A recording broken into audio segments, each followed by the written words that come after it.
Hello दोस्तों, प्रतियोगी साथी जी में फिर आपका एक बार स्वागत है। कैसे हैं आप लोग? उम्मीद है कि आप लोग अच्छे होंगे। बहुत सारे भाइयों का कमेंट आ रहा था कि भाई अपना मेडिकल का रिव्यू दीजिए। तो चूँकि मेडिकल मेरा आज था यहाँ पर, तो चलिए मैं आपको आज मेडिकल के बारे में बता देता हूँ कि आखिर आज मेडिकल में कौन कौन सा चेकअप हुआ और कहाँ तक प्रोसेस आगे बढ़ा है।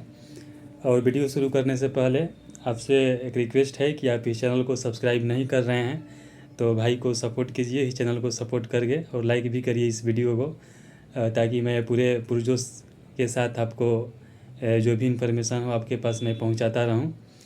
और दूसरी बात यह है कि मेडिकल के बारे में बात करने से पहले मैं डीवी के बारे में कुछ बात आपको विशेष तौर पर जो भाई राजस्थान से बिलोंग करते हैं और उत्तर प्रदेश से उनको यह बात शेयर करना चाहता हूँ कि बहुत सारे भाई जो कमेंट कर रहे थे कि ओबीसी, एससी, एसटी और ईडब्ल्यूएस का सर्टिफिकेट कहाँ तक सिग्नेचर किया जाए, कहाँ तक बनवाया जाए।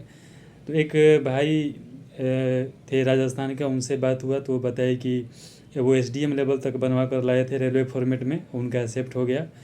और यूपी का भी एक भाई थे जो बताए कि तहसील के ऊपर एसडीएम से वो भी बनवा कर लाए थे, उनका भी एक्सेप्ट हो गया।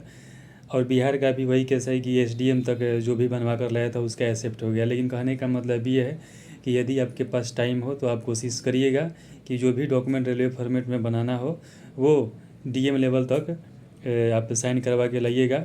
और उसमें से एक डॉक्यूमेंट जो ईबीसी है, जिनका भी ईबीसी सर्टिफिकेट बनवाना है, वो आप उत्तर प्रदेश में है तो यदि आप तहसील से भी साइन करवा के लाते हैं तो एक्सेप्ट कर लिया जाएगा।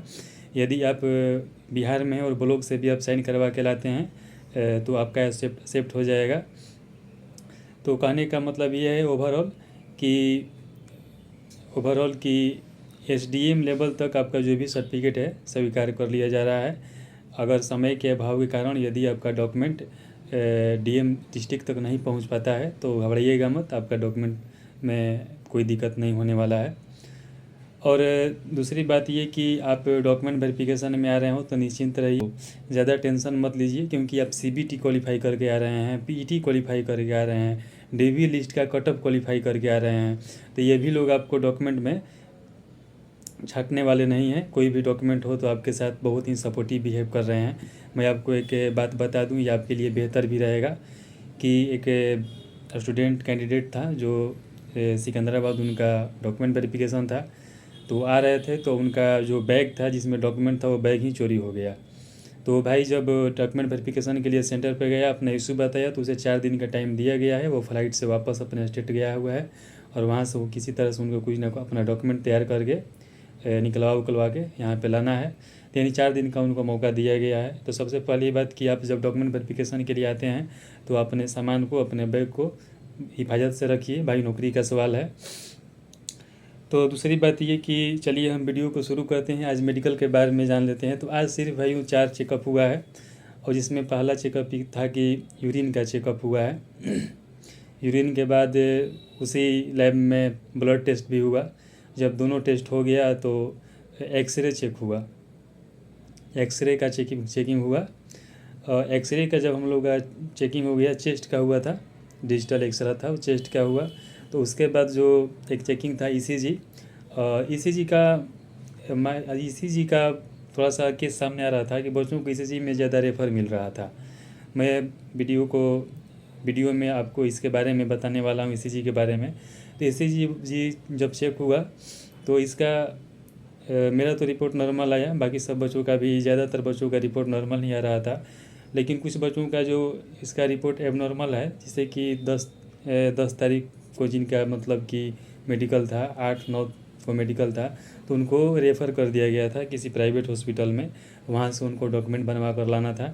तो वो बच्चे जो अपना ईसीजी का रेफरल लेकर आए थे, मतलब कि जो रिपोर्ट लाए थे यहाँ पे, फिर बाद में उनको क्वालिफाई कर दिया गया है। तो कहने का मतलब ये है कि ईसीजी में रेफ़र मिल सकता है यदि आपका पल्स रेट ज़्यादा घट रहा है, बढ़ रहा है। तो जब आप ईसीजी के लिए जाइए तो थोड़ा सा पहले पानी पीते रहिए, ताकि आपका जो हार्ट बीट है ठीक से काम करे, ज़्यादा घबराइएगा मत। दूसरी बात ये कि हम लोग का तो इतना ही चेक हुआ, लेकिन एक भाई का कमेंट आया था कि जहाँ आप मेडिकल के लिए जा रहे हैं वहाँ पता करिएगा कि जिनको चश्मा, मतलब कि चश्मा जिनको बोला जा रहा है, यानी आई में जिनको रेफ़र किया जा रहा है, तो चश्मा लाने के बाद उनके साथ क्या हो रहा है। तो भाई बहुत सारे बच्चे थे और बजाते मैं वीडियो भी बना लिया हूँ। लगभग 10 बच्चे थे, 10-12 जिनको चश्मे के लिए रेफ़र किया गया था। तो ये देखिए स्क्रीन पर आप देख सकते हैं। फॉर उसके बाद में क्या हुआ कि जब ये चश्मा फॉर लेकर यूट्यूब आया, ऑल आर ये डिटेक्टिव 8 वाले है थे, मतलब कि 10 तारीख का जो मेडिकल था, बीच में तो 11-12 गैपिंग था, उस दिन का ये भाई जिनको ईसीजी में और आई टेस्ट में यानी चश्मा के लिए रेफ़र किया गया था। ये मैं बात कर रहा हूँ जो पीछे बैक डेट में 10 तारीख को जिनका मेडिकल था, जिनका प्रोसेस अभी आगे बढ़ चुका है, उन लोगों को फिर बाद में क्वालिफाई कर दिया गया है। और आई का जो टेस्ट है, जो विस्तृत ढंग से जो टेस्ट होने वाला है, वो कल में हम लोगों का टेस्ट होगा। आज तो हम लोग का सिर्फ 4 ही टेस्ट हुआ है और कल आई टेस्ट हो जाएगा। तो आई में कैसे कैसे क्या टेस्ट हो रहा है, मैं विस्तृत ढंग से आपको रिव्यू देने वाला हूँ।